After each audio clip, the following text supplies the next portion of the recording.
नमस्कार भारत, मैं कुणाल सिंह आपका स्वागत करता हूं और विशेष रूप में प्रागैतिहासिक भारत पत्थरों से सभ्यता तक मानव सभ्यता की महान गाथा लेकर आया हूं। प्रागैतिहासिक भारत केवल इतिहास का प्रारंभिक अध्याय नहीं, बल्कि यह मानव सभ्यता के जन्म, संघर्ष, अनुकूलन, नवाचार और विकास की सबसे महान यात्रा है। यह वह काल था जब न कोई राज्य था, न साम्राज्य, न लिखित भाषा और न ही कोई संगठित राजनीतिक व्यवस्था। फिर भी इसी काल में मानव ने भविष्य की पूरी सभ्यता की नींव रखी। जिस मानव के हाथों में कभी केवल पत्थर थे, उसी ने आगे चलकर कृषि, पशुपालन, धातुकर्म, नगर और संस्कृति का निर्माण किया। वास्तव में यदि सिंधु सभ्यता मानव विकास का परिपक्व रूप थी, तो प्रागैतिहासिक भारत उसकी आधार भूमि था। भारतीय इतिहास की वास्तविक शुरुआत किसी राजा के राज्याभिषेक से नहीं, बल्कि उस क्षण से होती है जब आदि मानव ने पहली बार पत्थर को हथियार और औजार के रूप में उपयोग किया। चारों ओर घने जंगल, हिमयुग की कठोर ठंड, हिंसक पशुओं का भय और जीवित रहने का संघर्ष था। ना कोई भाषा थी, ना लिपि और ना ही कोई संगठित समाज। फिर भी मानव ने हार नहीं मानी। उसने संघर्ष किया, प्रकृति से सीखा, अग्नि को नियंत्रित किया और धीरे धीरे सभ्यता की दिशा में आगे बढ़ा। यही वो युग था जिसे प्रागैतिहासिक काल कहा जाता है। एक ऐसा काल जहां लेखन नहीं था, लेकिन हर पत्थर, हर गुफा, हर शैल चित्र और हर औजार मानव सभ्यता की मौन कहानी कह रहे थे।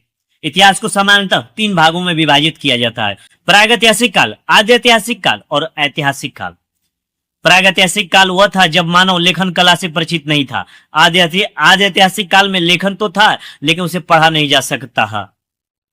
जबकि ऐतिहासिक काल में लिखित साक्ष्य उपलब्ध होने लगे। मानव इतिहास का लगभग 99% भाग इसी प्रागैतिहासिक काल में व्यतीत हुआ।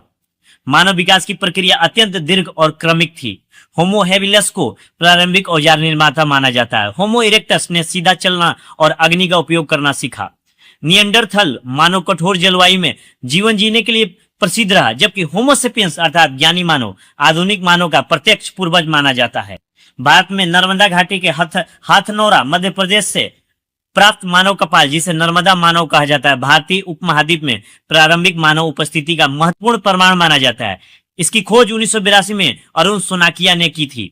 भारतीय प्रागैतिहासिक अध्ययन को वैज्ञानिक स्वरूप देने में अनेक विद्वानों की महत्वपूर्ण भूमिका रही। रॉबर्ट ब्रूसफुट ने 1863 में पलवरम, तमिलनाडु से पुरापाषाण औजार खोजे और उन्हें भारतीय प्रागैतिहासिक का जनक कहा गया। वीएस वाकनकर ने भीमबेटका मध्य प्रदेश की खोज कर भारतीय शैल चित्र परंपरा को विश्व पटल पर स्थापित किया। एच.डी. संकालिया ने भारतीय प्रागैतिहासिक अध्ययन को अकादमिक आधार प्रदान किया। अलेक्जेंडर कनिंघम ने भारतीय पुरातत्व संरक्षण की नींव रखी, जबकि मार्टिन व्हीलर ने वैज्ञानिक उत्खनन पद्धतियों को लोकप्रिय बनाया। कार्बन तिथि निर्धारण, स्तर विज्ञान तथा तापदीप्ति परीक्षण जैसे तकनीकों ने प्रागैतिहासिक अध्ययन को प्रमाणिक आधार दिया।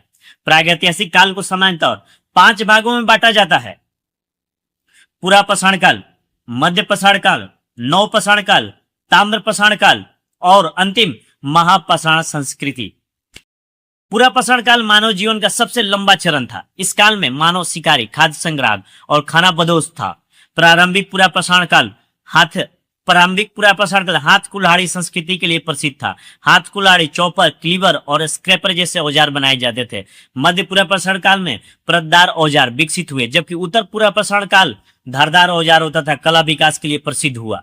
सोहन घाटी, जो वर्तमान में पाकिस्तान में है, नर्मदा घाटी मध्य प्रदेश, बेलन घाटी उत्तर प्रदेश, पलवरम और अतिरापक्कम तमिलनाडु, हुंसगी कर्नाटक, आदमगढ़ और भीमबेटका मध्य प्रदेश तथा कर्नूल गुफाएं आंध्र प्रदेश पुरापाषाण संस्कृति के प्रमुख केंद्र रहे।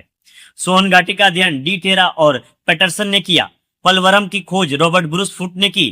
अतिरापक्कम का अध्ययन शांति पप्पू ने किया। भीमबेटका की खोज बीएस वाकनकर ने की। धीरे धीरे मानव ने अग्नि पर नियंत्रण करना सीखा। आग केवल प्रकाश नहीं थी, वह सुरक्षा, भोजन, सभ्यता की पहली चमक थी। इससे भोजन पकाना संभव हुआ, जंगली पशुओं से सुरक्षा मिली और हिमयुग की कठोर ठंड में जीवन अधिक सुरक्षित बन गया। जलवायु परिवर्तन हिमयुग ने मानव जीवन को गहराई से प्रभावित किया। हिमयुग के बाद जलवायु अपेक्षाकृत स्थिर हुई, जिसने कृषि विकास के लिए अनुकूल परिस्थितियां तैयार की। इसी काल में मानव के भीतर कलात्मक और सांस्कृतिक चेतना का विकास भी प्रारंभ हुआ। मध्य प्रदेश के रायसेन जिले में स्थित भीमबेटका की गुफाएं इसका सर्वोत्तम उदाहरण है। यहाँ लगभग 700 शैलाश्रय और 500 से अधिक शैलचित्र प्राप्त हुए हैं। इन चित्रों में आखेट, युद्ध, नृत्य, पशु और सामूहिक जीवन के दृश्य अंकित है। लाल, सफेद और हरे रंग का उपयोग प्राकृतिक खनिजों से किया गया। आखेट जादू सिद्धांत के अनुसार आदि मानव शिकार में सफलता की कामना से पशुओं के चित्र बनाता था। भीमबेटका को 2003 में विश्व धरोहर का दर्जा प्राप्त हुआ। पूरा पाषाण और नव पाषाण काल के बीच का संक्रमण काल मध्य पाषाण काल कहलाता है। इसकी सबसे महत्वपूर्ण विशेषता सूक्ष्म पाषाण उपकरण अर्थात माइक्रोलिथ्स थे। छोटे छोटे पत्थर के औजार लकड़ी और हड्डियों में जोड़कर तीर, भाले और हंसिया बनाए जाते थे। राजस्थान का बागोर पशुपालन के प्रारंभिक साक्ष्यों के लिए प्रसिद्ध है। इसका उत्खनन बी एन मिश्र ने किया। लंगनाज गुजरात, सराय नहर, महदहा और दमदमा उत्तर प्रदेश जैसे स्थलों से मानव अस्थियां और सौदान परंपराओं के प्रमाण मिले हैं। इन स्थलों से यह स्पष्ट होता है कि मानव अब अधिक संगठित सामाजिक जीवन की ओर बढ़ रहा था। लगभग 10,000 वर्ष पूर्व मानव इतिहास की सबसे बड़ी क्रांति हुई, नवपाषाण क्रांति।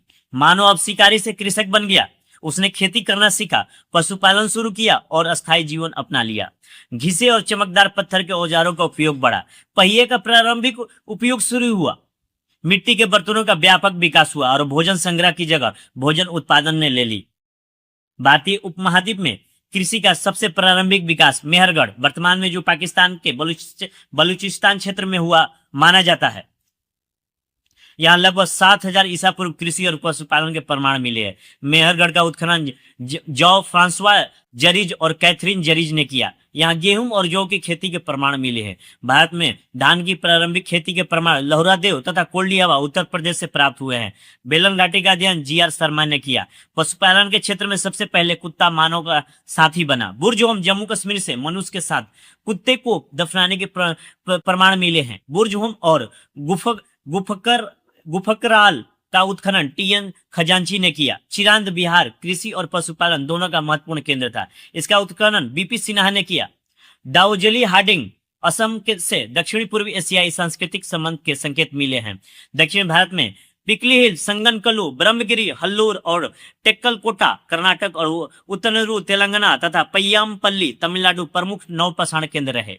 ब्रह्मगिरी का उत्खनन मार्टिन व्हीलर ने किया। संगनकल्लू और ब्रह्मगिरी से राख टीले तथा पशुपालन के प्रमाण मिले। इन्हें दक्षिण भारत की राख टीला संस्कृति कहा जाता है। नवपाषाण काल के बाद ताम्रपाषाण काल आया, जिसमें पत्थर और तांबे दोनों का संयुक्त उपयोग होने लगा। राजस्थान के आहाड़ बनास संस्कृति से तंबा गलाने के प्रमाण मिले हैं। कायथा और मालवा संस्कृति मध्य प्रदेश चित्रित मृद भांड तथा योजनाबद्ध बस्तियों के लिए प्रसिद्ध थी। महाराष्ट्र की जोरवे संस्कृति कृषि आधारित अर्थव्यवस्था और अन्नगारों के लिए जानी जाती है। इनामगांव, नेवासा और दैमाबाद महाराष्ट्र ताम्रपाषाण संस्कृति के महत्वपूर्ण केंद्र थे। दैमाबाद का उत्खनन एस.एल. साली ने किया। यहाँ से प्राप्त कांस्य रथ भारतीय धातुक्रम की महान उपलब्धियों में गिना जाता है। पांडु राजार डीबी पश्चिम बंगाल तथा एरण मध्य प्रदेश भी ताम्रपाषाण संस्कृति का महत्वपूर्ण केंद्र रहे हैं। इसके बाद दक्षिण भारत में महापाषाण संस्कृति विकसित हुई। पत्थर ब्रीथ, डोलमेन, केन्स और मेनिहर इसकी प्रमुख विशेषताएं थी। यह संस्कृति लौह युग की ओर संक्रमण का महत्वपूर्ण चरण थी। ब्रह्मगिरी और हल्लूर कर्नाटक तथा आदिचनल्लूरू तमिलनाडु से महापाषाण अवशेष प्राप्त हुए हैं। आदिचनल्लूरू का उत्खनन अलेक्जेंडरिया ने किया। भारतीय प्रागैतिहासिक विकास को वैश्विक दृष्टि से देखें तो स्पष्ट होता है कि भारत की कृषि आधारित परिवर्तन प्रक्रियाएं मेसोपोटामिया और मिस्र जैसी प्राचीन सभ्यताओं की समकालीन थी। कृषि, पशुपालन और अस्थायी जीवन ने आगे चलकर सिंधु सभ्यता जैसे महान नगरीय संस्कृति का आधारशिला रखी। आधुनिक विज्ञान ने प्रागैतिहासिक अध्ययन को नई दिशा दी है। पूरा आनुवांशिकी तथा डीएनए अध्ययन ने मानव प्रयास और सभ्यता की उत्पत्ति पर नए विमर्श प्रस्तुत किए हैं। राखीगढ़ी हरियाणा के डीएनए अध्ययन ने भारतीय सभ्यता के विकास पर महत्वपूर्ण संकेत दिए हैं।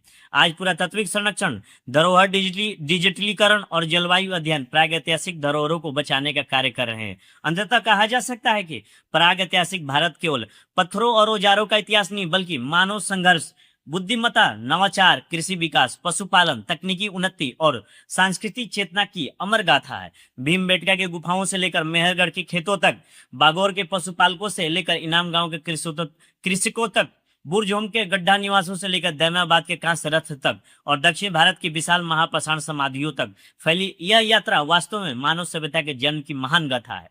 सभ्यता का वास्तविक निर्माता कोई सम्राट नहीं था, बल्कि वो आदिम मानव था जिसने पत्थर को औजार, अग्नि को शक्ति, प्रकृति को शिक्षक और संघर्ष को सभ्यता में बदल दिया। नमस्कार, जय हिंद।